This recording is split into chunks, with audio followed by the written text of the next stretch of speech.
मित्रांनो, आजचा हा जो व्हिडिओ आहे हा युनिफॉर्म सिव्हिल कोड म्हणजे समान नागरी कायदा याबद्दलची माहिती सांगणारा हा व्हिडिओ आहे. आपल्या बऱ्याच जणांच्या मनामध्ये समान नागरी कायदा म्हणजे नक्की काय, त्यामुळे नक्की काय बदल होणार आहे किंवा त्यामुळे कोणकोणत्या ज्या एक्झिस्टिंग सिस्टम आहेत त्या इम्पॅक्ट होणार आहेत याबद्दलचा संभ्रम मनामध्ये कायम असतो. पहिल्या 2 मिनिटांमध्ये मी तुम्हाला समान नागरी कायदा म्हणजे काय हे सांगणार आहे आणि बाकीचा जो व्हिडिओ लेंदी होणार आहे त्यासाठी ज्यांना इंटरेस्ट असेल त्यांनी तो व्हिडिओ पूर्ण पाहावा. अन्यथा पहिल्या 2 मिनिटांमध्ये नटशेलमध्ये मी तुम्हाला सांगतो, समान नागरी कायदा जो आहे तो तुमची धर्म, जात वगैरे कन्सिडर न करता मॅरेज, डिवोर्स म्हणजे लग्न, घटस्फोट, वारसाचे कायदे, एकत्रित कुटुंबाचे असणाऱ्या प्रॉपर्टीच्या रिलेटेडचे कायदे या संबंधीचे जे नियम आहे आणि संततीच्या संबंधीचे जे नियम आहेत, पॉलिगॅमीच्या संबंधीचे जे नियम आहेत, म्हणजे एखाद्या व्यक्तीनं किती लग्न करावीत किंवा एखाद्या व्यक्तीनं एकच लग्न करणं कायदेशीरदृष्ट्या ग्राह्य धरलं जाणार आहे, त्याचा स्पाऊस म्हणजेच पार्टनर किंवा जो कोणी त्याचा जोडीदार आहे, वैवाहिक जोडीदार, तो जिवंत असताना किंवा त्याच्याशी घटस्फोट झालेला नसताना. तर समान नागरी कायद्याची जी कक्षा आहे ती विवाह, घटस्फोट, कौटुंबिक जे विवाद असतील ते विवाद, त्यांचं रिझोल्युशन आणि सक्सेशन म्हणजे जे प्रॉपर्टीचे वारसाचे हक्क आहेत यापुरतं मर्यादित असणार आहे. हे झालं या समान नागरी कायद्याचं नटशेलमध्ये इंट्रोडक्शन. आता आपण पाहूयात की समान नागरी कायदा जो आहे या समान नागरी कायद्यामध्ये नक्कीच याचं इम्प्लिमेंटेशन कसं केलं जाणार आहे किंवा हा समान नागरी कायदा ऑलरेडी भारतामध्ये कुठे लागू झालेला आहे का. तर भारतामध्ये नुकताच यावर्षी 27 जानेवारी 2025 पासून उत्तराखंडमध्ये समान नागरी कायदा कोड जो आहे त्यासंबंधीचे नियम आणि त्याची अंमलबजावणी करणं सुरू झालेलं आहे. आणि हा जो कायदा आहे तो उत्तराखंड राज्याच्या नागरिकांना, मग ते देशामध्ये किंवा जगात कुठेही राहत असोत, त्यांच्यावरती पूर्णतः लागू होणार आहे किंवा लागू झालेला आहे. मग समान नागरी कायद्याचा आपण ज्याला म्हणूयात की एक मॉडेल एक्झाम्पल जे आहे ते उत्तराखंडनं सेट केलेलं आहे. आणि आता इथून पुढे समान नागरी कायदा जो आहे संपूर्ण देशभर वेगवेगळी राज्य स्वतःहून राज्य पातळीवरती ॲडॉप्ट करतील. आता तुम्हाला एक गोष्ट लक्षात आली असेल की जनरली जेव्हा अशा प्रकारचे जे मोठे कायदे असतात त्याचा जो परिपूर्ण त्याचा जो विस्तार असतो किंवा त्याचा जो ज्युरिस्डिक्शनचा जो एरिया असतो तो संपूर्ण देशभर असतो, कारण असे कायदे हे संसदेतून पास केलेले असतात. मग समान नागरी कायदा उत्तराखंड राज्यानं राज्य पातळीवर कसा पास केला, कारण समान नागरी कायद्याच्या कक्षेमध्ये येणारे जे विषय आहेत ते मुळातच जे विषय आहेत विवाह, घटस्फोट, प्रॉपर्टी, मालमत्ता, जमीन, जुमला, वारस हक्क, हे सर्व जे विषय आहेत ते राज्यसूचीचे विषय आहेत. आणि त्यामुळे या राज्यसूचीतील विषयांच्या संबंधी कायदा करण्याचा जो हक्क आहे तो राज्यांना आहे. आणि त्यामुळे युनिफॉर्म सिव्हिल कोडची अंमलबजावणी उत्तराखंड राज्याने आपल्या राज्यात म्हणजे उत्तराखंड राज्यात 27 जानेवारी 2025 पासून सुरू केलेली आहे. थोडक्यात आता आपण इथून पुढे हा व्हिडिओ थोडासा डिटेलमध्ये पाहणार आहोत. व्हिडिओ लेंदी होणार आहे, परंतु समान नागरी कायदा म्हणजेच युनिफॉर्म सिव्हिल कोड याबद्दलचा जो कॉन्सेप्ट किंवा ह्याबद्दलची जी माहिती जी आहे ती नागरिकांमध्ये पूर्णपणे नाही आहे किंवा सर्वांना असं वाटतं की समान नागरी कायद्यामुळे ज्या रिझर्वेशनच्या प्रोव्हिजन्स आहेत त्यावरती काही इम्पॅक्ट होणार आहे का, किंवा समान नागरी कायद्यामुळे रिझर्वेशन सिस्टम संपुष्टात येणार आहे का, तर असं बिलकुल नाही आहे. भारतीय राज्यघटनेचं जे आर्टिकल 44 आहे त्यामध्ये स्टेटनं म्हणजेच आपल्या देशामध्ये संपूर्ण एक युनिफॉर्म सिव्हिल कोड तयार केला जावा या संबंधीची प्रोव्हिजन करून ठेवलेली आहे. And on that basis only समान नागरी कायद्याचं जे इम्प्लिमेंटेशन आहे ते उत्तराखंडनं केलेलं आहे.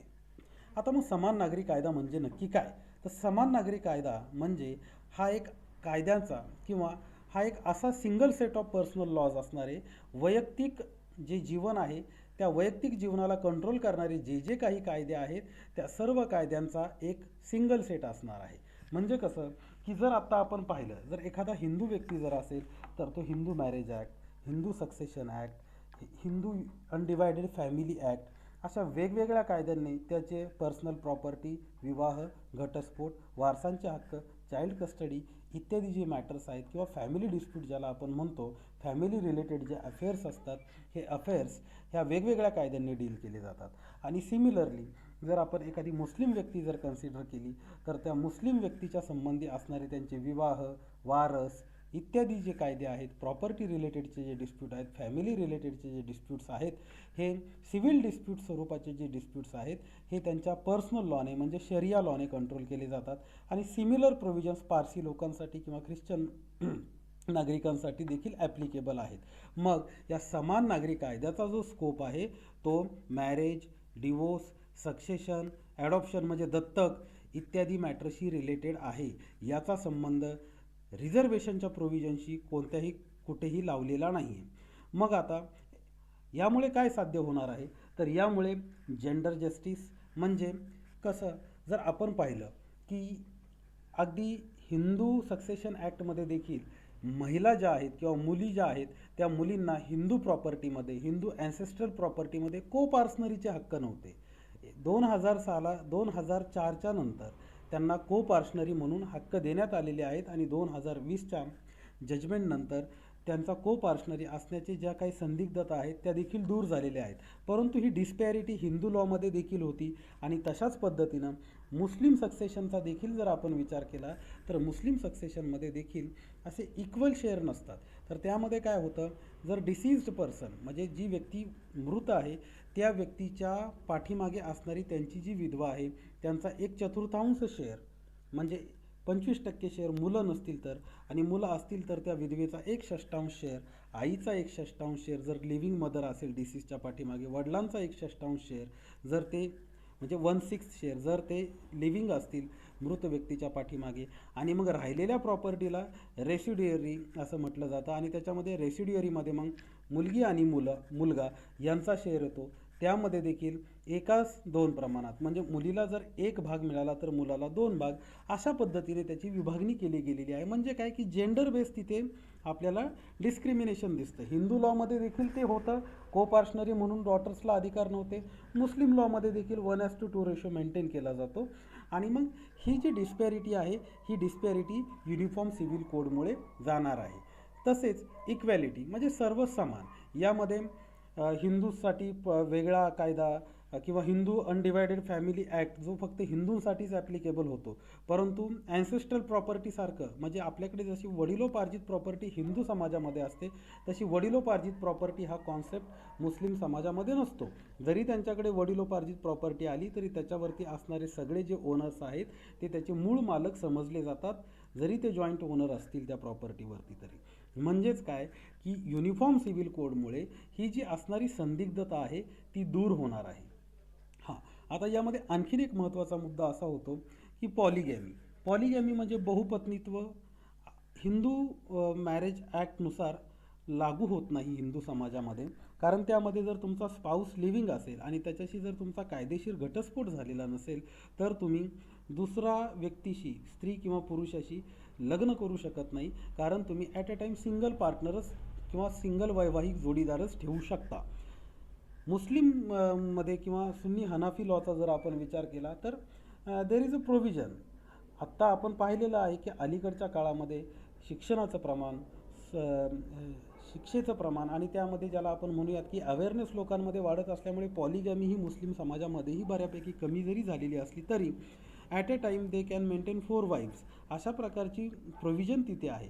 आता या समान नागरी कायद्यामुळे काय होईल की सर्वांना तुम्हाला पॉलिगॅमी ही इथे रेस्ट्रिक्ट केली जाईल किंवा केली गेलेली आहे उत्तराखंडमध्ये ऑलरेडी. जर आपण विचार केला उत्तराखंडच्या इम्प्लिमेंटेशनचा तर उत्तराखंडमध्ये तेथील सर्व नागरिकांना हा कायदा आता त्यांनी लागू केलेला आहे. त्यानंतर पुढे समान नागरी कायद्याचं जे एक्झम्पशन आहे, मग यातून कोणाला एक्झम्पशन देण्यात आलेलं आहे का उत्तराखंडमध्ये, तर हो. समान नागरी कायदा हा जरी देशातील सर्व नागरिकांना लागू करण्यात आलेला असला धर्म जात विरहित, तरी काही शेड्यूल्ड ट्राईब्स ज्या आहेत, काही आदिवासी जमाती ज्या आहेत त्यांना मात्र यापासून कस्टमरी प्रोटेक्शन्स देण्यात आलेले आहेत त्यांचे कस्टमरी राईट्स प्रिझर्व करण्यासाठी. मित्रांनो, आदिवासी समाज जो आहे, जो मूळ निवासी समाज, त्याची एक स्वतःची वेगळी आयडेंटिटी आहे. तो समाज मुख्य प्रवाहामध्ये आलेला नाही आहे, परंतु त्यांचं जे वेगळेपण आहे ते त्यांच्या कस्टम्स आणि त्यांच्या कस्टमरी राईट्स आणि रिच्युअल्समध्ये आहे. त्यामुळे त्यांचं वेगळेपण आधी देखील कॉन्स्टिट्यूशनली प्रिझर्व करण्यात आलेलं आहे आणि ते समान नागरी कायद्यामध्ये देखील मेंटेन ठेवण्यात आलेलं आहे. त्यावरती या गोष्टींचा इम्पॅक्ट झालेला नाही आहे किंवा होऊ दिलेला नाही आहे. पुढे जर आपण विचार केला तर यामध्ये नक्की आणखीन काय प्रोव्हिजन उत्तराखंडमध्ये करण्यात आलेले आहेत, की इथे आता समजा तुमचे मॅरेज, डिवोर्स किंवा इतर जे काही फॅमिली रिलेटेड तुमचे आणि महत्त्वाची गोष्ट म्हणजे काय, इथे लिव्ह इन रिलेशनशिपला देखील रजिस्ट्रेशन करणं कंपल्सरी करण्यात आलेलं आहे. जेव्हा तुम्ही लिव्ह इन पार्टनर म्हणून राहत असाल तर तुम्हाला लिव्ह इन रिलेशनशिप तुमची सब रजिस्ट्रारकडे रजिस्ट्रार करावी लागणार आहे. रजिस्टर करत असताना रजिस्ट्रार्स यांना समरी ट्रायल चालवून एन्क्वायरी करण्याचे देखील अधिकार देण्यात आलेले आहेत. म्हणजे तुमचा कोणी लिव्हिंग स्पाऊस आहे का किंवा तुमचा घटस्फोट झालेला आहे का, त्याची डिक्री तुम्ही सबमिट केलेली आहे का. जर डिवोर्स झाला तर तुम्हाला 60 दिवसाच्या आतमध्ये त्याची डिक्री रजिस्ट्रार यांच्याकडे सबमिट करावी लागणार आहे. अशा पद्धतीची जी मेकॅनिझम आहे म्हणजे रजिस्ट्रार जनरल, रजिस्ट्रार आणि सब रजिस्ट्रार अशी सिस्टम डेव्हलप करण्यात आलेली आहे. म्हणजेच काय तर यामध्ये थोडंसं आपण जर विचार केला तर आत्तापर्यंत नलिटी ऑफ द मॅरेज म्हणजे एखाद्या विवाहाचं शून्यत्व किंवा एखाद्या विवाहाचा घटस्फोट हे सिव्हिल कोडचे राईट्स जरी असले तरी रेकॉर्ड मेंटेन करण्यासाठी समान नागरी कायद्यामध्ये एक वेगळी मशिनरी किंवा वेगळी ज्याला आपण म्हणूयात की व्यवस्था निर्माण करण्यात आलेली आहे. समान नागरी कायद्याचा सक्सेशन लॉजवरती काय परिणाम होणार आहे, वारसांच्या रिलेटेड असणारे जे कायदे आहेत त्यावरती त्याचा काय परिणाम होणार आहे. तर मित्रांनो, हिंदू सक्सेशन ॲक्ट असेल किंवा मुस्लिम पर्सनल लॉ असेल किंवा ख्रिश्चन लॉ असेल, आता या सर्व लॉजला जिथे जिथे समान नागरी कायदा म्हणजे उत्तराखंडमध्ये सध्या लागू झालेला आहे तर तिथे समान नागरी कायद्याच्या प्रोव्हिजन या आधीच्या प्रोव्हिजन्सला ओव्हरराईड करतील. म्हणजे आता या हिंदू सक्सेशन ॲक्टच्या असतील किंवा मुस्लिम पर्सनल लॉच्या असतील किंवा ख्रिश्चन लॉच्या ज्या प्रोव्हिजन्स असतील सक्सेशनच्या रिलेटेड, ह्या प्रोव्हिजन्स आता लागू न होता समान नागरी कायद्यानुसार सर्वांना जेंडर म्हणजे लिंग विरहित कोणत्याही लिंगवरती किंवा ज्याला आपण जेंडर बायसनेस न करता असणारं जे काही सक्सेशनचे राईट्स आहेत अशा प्रकारचे इक्वल राईट्स डॉटर्स आणि सन्स या दोघांनाही देण्यात आलेले आहेत. No distinction between legitimate and illegitimate children, हे फार महत्त्वाचं आहे. जर आत्ता आपण पाहिलं तर एखाद्या विवाहित हिंदू पुरुषाला जर एखाद्या दुसऱ्या स्त्रीपासून मुलं झालेली असतील तर तो विवाह सध्या ग्राह्य धरला जात नाही, कारण त्याचं ऑलरेडी एक सबसिस्टिंग मॅरेज आहे. ते मॅरेज त्याचं डिवोर्स झालेलं नाही आहे, त्याचा पार्टनर देखील लिव्हिंग आहे आणि असं असताना देखील त्याला जर त्याच्या इलिजिटिमेट रिलेशनमधून मुलं झालेली असतील तर त्या मुलांचे त्या वडिलांच्या प्रॉपर्टीवरती फक्त स्वअर्जित प्रॉपर्टीवरती हक्क असतात, परंतु त्याला वडिलांकडे आलेल्या ॲन्सेस्ट्रल प्रॉपर्टीमध्ये की जी प्रॉपर्टी HUF प्रॉपर्टी आहे आणि ज्याचे शेअर ॲसर्टन झालेले नाही आहेत म्हणजे पार्टिशन झालेलं नाही, अशा प्रॉपर्टीमध्ये को पार्टनरी म्हणून इललेजिटिमेट चाइल्ड्सला हक्क नाही आहे. आता लेजिटिमेट आणि इललेजिटिमेट चाइल्ड असा भेदभाव होणार नाही. सरसकट तुमची जेवढी मुलं असतील ती कायदेशीर मानण्यात येतील आणि त्यामुळे त्या सर्वांना समान हक्क त्या प्रॉपर्टीवरती दिला जाईल. त्यामुळे एक प्रकारे HUF आणि को पार्टनरी सिस्टम जी आहे म्हणजे हिंदू अनडिवायडेड फॅमिली आणि को पार्टनरी ह्या प्रकारची जी सिस्टीम आहे ही ॲबॉलिश करण्यात आलेली आहे समान नागरी कायद्याने, असं म्हणायला गेलं तर वावगं ठरणार नाही. प्रॉपर्टी सक्सेशन जे आहे ते प्रॉपर्टी सक्सेशन म्हणजेच मालमत्तेच्या रिलेटेडचं जे असणारे वारसांच्या रिलेटेडचे जे नियम आहेत ते आता समान नागरी कायद्याने उत्तराखंडमध्ये डील केले जाणार आहेत. Impact on divorce and marriages, कोर्टाने ग्रांट केलेले डिवोर्सेस इथे रजिस्टर्ड केलेले म्हणजे कोर्टाने जे ग्रँटेड केलेले डिवोर्स आहेत किंवा ज्या डिवोर्सच्या डिक्रीज बाय कोर्टामधून प्राप्त झालेल्या आहेत अशाच डिवोर्सला व्हॅलिड डिवोर्स मानलं जाईल. मुस्लिम प्रॅक्टिसेसमध्ये असणारे ट्रिपल तलाकची जी प्रोव्हिजन आहे ती इथे फॉलो केली जाणार नाही किंवा तिला रेकग्नाईज केलं जाणार नाही. Marriage must meet age and consent requirement, वय आणि कन्सेंटच्या रिलेटेडच्या ज्या काही रिक्वायरमेंट्स आहेत त्या मॅन्डेटरी आहेत, इट मस्ट बी फॉलोड. आणि पॉलिगॅमी ही अक्रॉस ऑल रिलिजन म्हणजे बहुपत्नीत्व जे आहे ते सगळ्याच धर्मांमध्ये समान नागरी कायद्यामुळे ॲबॉलिश करण्यात आलेलं आहे, बॅन करण्यात आलेलं आहे. Unregistered marriages or divorces have no legal force, म्हणजे हे पहा इथून पाठीमागे काय व्हायचं, विवाह झाल्याच्या नंतर त्याची नोंदणी करण्याकडे सिरियसली पाहिलं जात नसायचं. कित्येकांचे मॅरेज सर्टिफिकेट लग्नाला 20-20 25-25 वर्ष झालेले तरी नसतात. मग अशा पद्धतीमध्ये आता इथे आपण वरती पाहिलंच की सब रजिस्ट्रार आणि रजिस्ट्रार जनरल असं एक वेगळं मेकॅनिझमच सिस्टमच बनवण्यात आलेली आहे. त्यामुळे इथे रजिस्ट्रेशन आता मॅन्डेटरी करण्यात आलेलं आहे. रजिस्ट्रेशन करत असताना रजिस्ट्रार यांना त्या दोन्ही स्पाऊसची स्क्रुटिनी करण्याचे देखील अधिकार देण्यात आलेले आहेत. आणि नुसतं मॅरेजच्याच संबंधी नाही तर लिव्ह इन रिलेशनच्या संबंधी देखील रजिस्ट्रेशन कंपल्सरी करण्यात आलेलं आहे आणि त्या संबंधीची समरी इन्क्वायरी करण्याचे देखील अधिकार रजिस्ट्रार यांना देण्यात आलेले आहेत. पुढे जाऊन जर आपण पाहिलं राईट्स ऑफ चिल्ड्रन म्हणजे मुलांचे जे अधिकार आहेत, समान नागरी कायद्यामुळे मुलांच्या अधिकारावरती काय परिणाम झालेला आहे. All childrens are legitimate regardless of the birth circumstances. ती मुलं कोणत्या परिस्थितीमधून जन्माला आलेली आहेत याचा विचार न करता, परिस्थिती म्हणजे whether those are legitimate child और इललेजिटिमेट चाइल्ड, म्हणजे व्हॅलिड मॅरेजमधून ते जन्माला आलेले आहेत का इललेजिटिमेट मॅरेजमधून किंवा इललेजिटिमेट रिलेशनशिप्समधून ते जन्माला आले आहेत, याचा विचार न करता सर्व मुलांच्या अधिकारांचे जे आहेत संरक्षण समान नागरी कायद्यामध्ये करण्यात आलेले आहे.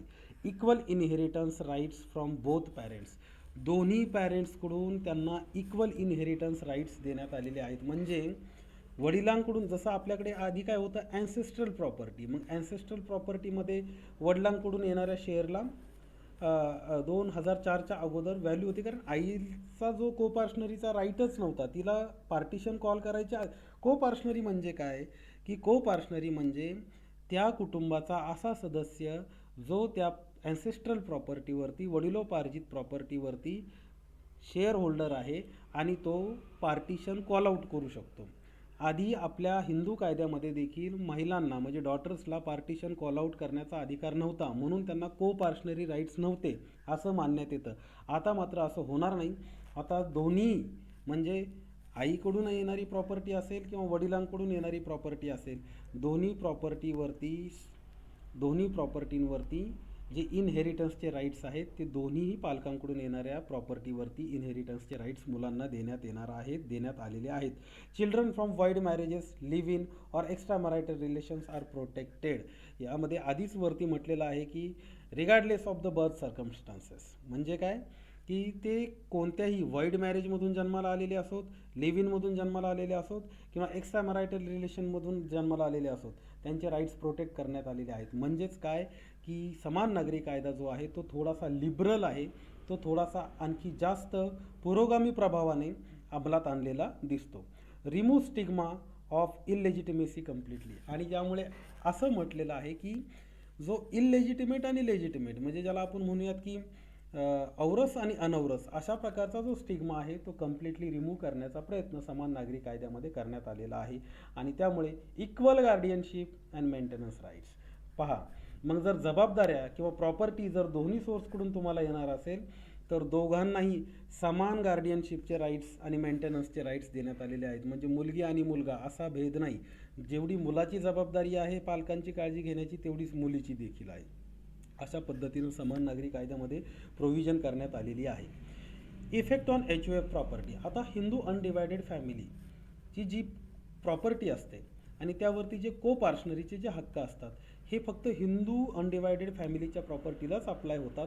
कारण अविभक्त हिंदू कुटुंबाची जी प्रॉपर्टी आहे त्या अविभक्त हिंदू कुटुंबाच्या प्रॉपर्टीचं जोपर्यंत पार्टिशन होत नाही तोपर्यंत ती प्रॉपर्टी HOF प्रॉपर्टी समजण्यात येते. त्याच्यामुळे HOF हा जो कॉन्सेप्ट आहे हा आता डिसमेंटल करण्यात आलेला आहे उत्तराखंडमध्ये. आता HOF हा जो फिनॉमिनॉन आहे, लीगल फिनॉमिनॉन, तो उत्तराखंडमध्ये अस्तित्वात नसणार आहे. Property treated as individual estate. प्रत्येकाची प्रॉपर्टी जी आहे ती इंडिव्हिज्युअल इस्टेट समजण्यात येईल. हे पहा, हे जे फीचर आहे हे मुस्लिम लॉमधील आहे. जरी प्रॉपर्टी वडिलांकडून 2 मुलांना प्रॉपर्टी आली किंवा वडिलांकडे जर प्रॉपर्टी असेल तर ती तोपर्यंत वडिलांचीच प्रॉपर्टी. वडील गेले, त्यांच्याकडनं ती प्रॉपर्टी त्यांच्या 2 मुलांना आली तर ती 2 मुलांची जी प्रॉपर्टी आहे ती सामायिक प्रॉपर्टी मानली जरी गेली असली तरी त्या सामायिक प्रॉपर्टीला ॲन्सेस्ट्रलचा दर्जा नाही आहे. मुस्लिम लॉमध्ये ॲन्सेस्ट्रल हा कॉन्सेप्ट नाही आहे प्रॉपर्टी लॉमध्ये. ते फीचर इथे समान नागरी कायद्यामध्ये घेतलेलं दिसतं आहे. यामध्ये ॲन्सेस्ट्रल प्रॉपर्टी हा कॉन्सेप्ट ठेवलेला नाही आहे. Notional partition principle no longer applicable. Notional partition म्हणजे काय की आपल्याकडे एच यू एफ प्रॉपर्टी हा कॉन्सेप्ट आहे, हिंदू अविभाज्य कुटुंबाची जी प्रॉपर्टी आहे हा कॉन्सेप्ट आहे. म्हणजे एखादी व्यक्ती जर एक्सपायर जर झाली तर त्या प्रॉपर्टीचं पार्टिशन जर झालेलं नसेल, खातेफोड जर झालेली नसेल, तर त्या व्यक्तीचा वेगळा शेअर असा काढला जात नाही, परंतु त्या व्यक्तीचा वेगळा शेअर फक्त समजला जातो, त्याचं ॲक्च्युअल पार्टिशन झालेलं नाही. म्हणजे ए ह्या व्यक्तीला बी आणि सी ही दोन मुलं जर आहेत आणि ए ही व्यक्ती जर एक्सपायर जर झाली, तर ती ए ही व्यक्ती एक्सपायर झाल्याच्या नंतर बी आणि सीच्या नावानं ती एक सामायिक प्रॉपर्टी तयार होते, तिला एच यू एफ प्रॉपर्टी असं म्हणलं जातं. जोपर्यंत बी आणि सी त्या प्रॉपर्टीचं पार्टिशन करून स्वतःचे हिस्से वेगळे करत नाहीत, तोपर्यंत ती एच यू एफ प्रॉपर्टी समजली जाते. मग यामध्ये काय अडचण व्हायची, बी किंवा सी जर एक्सपायर जर झाला कोणतंही विल डिक्लेअर न करता, तर मग सीचे म्हणजे जो व्यक्ती वारलेला आहे त्याचे जे ॲन्सेस्टर आहेत तिथं एक नोशनल शेअर क्रिएट केला जायचा. म्हणजे काय की ज्याला आपण म्हणूयात की वारलेल्या व्यक्तीचा एक जो शेअर आहे तो काल्पनिक शेअर मानला जायचा आणि त्याच्यानुसार त्याचे पुढचे जे वारस आहेत ते त्याच्या शेअरवरती हक्कदार असतील असं मानलं जायचं. पण फिजिकल पार्टिशन केलं जायचं नाही, केलं जाईपर्यंत त्यांना वाट पाहावी लागायची. म्हणजेच काय, हा जो नोशनल पार्टिशनचा कॉन्सेप्ट आहे हा आता इथून पुढे लागूच राहणार नाही, कारण एच यू एफ प्रॉपर्टी आणि को पार्सनरी सिस्टमच आता समान नागरी कायद्यामुळे डिसमेंटल करण्यात आलेली आहे. Children from marriage and mistress inherits equally. मी तुम्हाला आधीच सांगितलेलं आहे की वैवाहिक संबंधातून, कायदेशीर वैवाहिक संबंधातून जन्माला आलेली मुलं आणि बेकायदेशीर म्हणजेच विवाहबाह्य संबंधातून जन्माला आलेली मुलं या दोघांनाही समान अधिकार आता असणार आहेत. Eliminates the traditional Hindu family property system. त्यामुळे जी मिताक्षरा लॉ किंवा दयाभागा लॉनं हिंदू फॅमिलीची जी प्रॉपर्टी सिस्टम आधी मेंटेन केली जात होती, ती सिस्टम आता या युनिफॉर्म सिव्हिल कोडमुळे इथून पुढे लागू असणार नाही आहे. Supreme courts precedents on succession. मग आता आपल्याला माहिती आहे की सुप्रीम कोर्टनं वेगवेगळे जे जजमेंट्स दिलेले आहेत आधी या हिंदू प्रॉपर्टीच्या रिलेटेड असतील, मुस्लिम सक्सेशनच्या रिलेटेड असतील, हिंदू सक्सेशन रिलेटेड असतील, हिंदू डिवोर्स, मुस्लिम डिवोर्स, हिंदू मॅरेज, मुस्लिम मॅरेज, ख्रिश्चन डिवोर्स किंवा पारसी मॅरेज, पारसी डिवोर्स याबद्दल जे काही दिलेले होते आत्तापर्यंतचे प्रेसिडेंट्स, हे प्रेसिडेंट्सवरती आता समान नागरी कायद्याचा जो इफेक्ट आहे तो ओव्हरराईड करेल. म्हणजे हे प्रेसिडेंट आता तिथे ॲप्लिकेबल राहणार नाही आहेत, हे जजमेंट्स तिथे ॲप्लिकेबल राहणार नाही आहेत. Effects of UCC on supreme courts precedents. आता मी तुम्हाला सांगितलेलंच आहे की आधीचे जे प्रेसिडेंट्स होते ते आता ॲप्लिकेबल राहणार नाहीत, कारण ती जी सिस्टम आहे तीच मुळात समान नागरी कायद्यामुळे आता सक्सेशन, मॅरेज, डिवोर्स आणि ज्याला आपण म्हणूयात की फॅमिली डिस्प्यूट, फॅमिली मॅटर्स या रिलेटेडचे जे काही डिस्प्यूट्स आहेत ते सर्व कायदे आता समान नागरी कायद्याने रूल केले जाणार असल्यामुळे ते आधीचे जे प्रेसिडेंट आहेत ते आता उपयोगात आणता येणार नाहीत जजमेंट्स देत असताना किंवा कायदेशीर निर्णय घेत असताना. त्यामुळे आता सध्या उत्तराखंडमध्ये 27 जानेवारी 2025मध्ये लागू झालेल्या समान नागरी कायद्याचा रेफरन्स घेऊन आज मी तुम्हाला समान नागरी कायदा म्हणजे नक्की काय, यामध्ये अशा काय प्रोव्हिजन आहेत हे सांगण्याचा प्रयत्न केलेला आहे. तुम्हाला नक्कीच प्रश्न पडला असेल की मायनॉरिटीज म्हणजे आर्टिकल 25ने मायनॉरिटीजला त्यांचे जे स्वतःचे धर्म आणि त्याच्याशी रिलेटेड असणारे कायदे या संबंधीचे अधिकार दिलेले आहेत, स्वतःचे कायदे मेंटेन करण्याचा, स्वतःचा धर्माचं प्रोफेशन करण्याचा, स्वतःचा धर्म पाळण्याचा. आणि मग मुस्लिम लॉचा जर आपण विचार केला तर मुस्लिम सक्सेशन ॲक्ट जो आहे त्यामध्ये असं म्हणलेलं आहे की मुस्लिम सक्सेशन जे आहे ते as per personal law follow केलं जाईल. आणि मग असं असताना हे कॉन्स्टिट्युशनल ब्रीच इथे होत नाही का, संविधानिक तरतूद जी आहे त्याला तोडून हा समान नागरी कायदा कुठेतरी बनवला गेला आहे असं वाटत नाही का? तर मित्रांनो, मॅरेज, डिवोर्स आणि सक्सेशन हे जरी मुस्लिम लॉमध्ये सध्या पर्सनल लॉनं डील करण्यात येत असले तरी भारतीय संविधानानुसार हे तिन्ही विषय जे आहेत हे सेक्युलर विषय आहेत. याच्यामध्ये कोणताही धार्मिक किंवा कोणत्याही अँगलचा यामध्ये कॉन्स्टिट्यूशन असा त्यामध्ये भेदभाव करत नाही. या तिन्ही सेगमेंट्सला सेक्युलर मानलं जातं कॉन्स्टिट्यूशनमध्ये आणि त्यामुळे या तिन्ही सेगमेंटवरती युनिफॉर्म सिव्हिल कोड करण्याचे अधिकार राज्यांना आहेत. आणि म्हणून उत्तराखंड राज्य हे देशाचं पहिलं राज्य बनलेलं आहे ज्याने 27 जानेवारी 2025पासून युनिफॉर्म सिव्हिल कोड अंमलात आणलेला आहे. तर युनिफॉर्म सिव्हिल कोडमुळे कोणतंही रिझर्वेशन प्रोव्हिजन्स असतील त्याला धक्का लागणार नाही आहे. आदिवासी समाज जे आहेत किंवा ट्राईब्स जे आहेत या ट्राईब्सचे जी कस्टमरी राईट्स आहेत, त्यांचे जे काही परंपरागत अधिकार आहेत त्याला कोणताही धक्का लागणार नाही आहे. पण Hindu succession act, Hindu undivided family च्या रिलेटेड प्रॉपर्टी रिलेटेड जे असणारे इश्यूज आहेत, किंवा मुस्लिम पर्सनल लॉजनं जे डील केले जाणारे विषय आहेत, ख्रिश्चन लॉजनं डील केले जाणारे जे विषय आहेत, या विषयांवरती विवाह, डिवोर्स, वारस, दत्तक याबाबत जे आहेत या समान नागरी कायद्याचा परिणाम आपल्याला नक्कीच इथे झालेला दिसत आहे उत्तराखंडमध्ये. हां, एक मात्र गोष्ट यामध्ये नक्कीच अशी आहे की किंवा जी इथे यामध्ये तो विषय समान नागरी कायद्यामध्ये कव्हर केला गेलेला नाही आणि जो मला हे वाचत असताना माझ्या लक्षात आलं, गार्डियनशिप ॲक्ट. म्हणजे ज्याला आपण म्हणूयात की जे मुलांच्या रिलेटेड, मुलांची जी गार्डियनशिप आपण घेतो, ज्याला आपण म्हणतो चाइल्ड कस्टडीचे जे मॅटर आहेत, या चाइल्ड कस्टडीच्या मॅटरमध्ये गार्डियन्स अँड वॉर्ड्स ॲक्ट असेल, किंवा मग Hindu minority and guardians act असेल. हिंदू मायनॉरिटी अँड गार्डियन्स ॲक्टमध्ये 5 वर्षाच्या खालील मुलाचे जे राईट्स आहेत ते compulsorily that custody shall remain with mother, म्हणजे आईकडे त्या मुलांची कस्टडी राहील, अशा प्रकारची provision Hindu minority and guardians ॲक्टमध्ये करण्यात आलेली आहे. मग या प्रोव्हिजन्स ज्या आहेत, या प्रोव्हिजन्सबद्दल काय कोर्ट निर्णय घेईल, कारण इथे तर कोर्टला डिस्क्रिशन वापरावं लागणार आहे, कारण या संबंधीची कोणतीही प्रोव्हिजन या समान नागरी कायद्याच्या उत्तराखंडच्या बिलमध्ये तरी केलेली दिसत नाही. मित्रांनो, समान नागरी कायदा आणि समान नागरी कायदा म्हणलं की रिझर्वेशन सिस्टम संपुष्टात येणार का, तर किंवा सगळ्यांची रिझर्वेशन संपून जाणार आणि मग सगळ्यांना नोकऱ्यामध्ये, शिक्षणामध्ये जी काय आत्ता अस्तित्वात असणारी कॉन्स्टिट्यूशनल जी रिझर्वेशन्स आहेत, ही कॉन्स्टिट्यूशनल रिझर्वेशन संपणार आहेत का, अशा प्रकारचा जो समज किंवा गैरसमज सर्वसामान्य जनतेमध्ये असतो. आणि तो असणं स्वाभाविक आहे, कारण नावच असं आहे की युनिफॉर्म सिव्हिल कोड, समान नागरी कायदा. पण याची जी युनिफॉर्मिटी आहे, ही युनिफॉर्मिटी तुमच्या पर्सनल लॉच्या रिलेटेड युनिफॉर्मिटी फक्त इथं अलाव केलेली आहे. त्यामुळे डिवोर्स, मॅरेज, सक्सेशन आणि ॲडॉप्शन, म्हणजे तुमचं लग्न, घटस्फोट, वारस, दत्तक या विषयांना यामध्ये कव्हर करण्यात आलेलं आहे. आणि प्रॉपर्टी रिलेटेड जे मॅटर आहेत या विषयांना कव्हर करण्यात आलेलं आहे. तर मित्रांनो, व्हिडिओ आवडल्यास नक्कीच कमेंट करा. कमेंट करून सांगा कसं वाटला तुम्हाला हा व्हिडिओ. तुमचे व्ह्यूज कळवा आणि हा व्हिडिओ तुमच्या मित्रांपर्यंत शेअर करा. चॅनलला सबस्क्राईब करा आणि तुमचे व्ह्यूज आणि तुम्हाला आवश्यक असणाऱ्या टॉपिक्सबद्दल देखील कमेंट करा, जेणेकरून त्या टॉपिक्सवरती मी थोडासा अभ्यास करून व्हिडिओ तुमच्या पुढे घेऊन येण्याचा प्रयत्न करेल. धन्यवाद.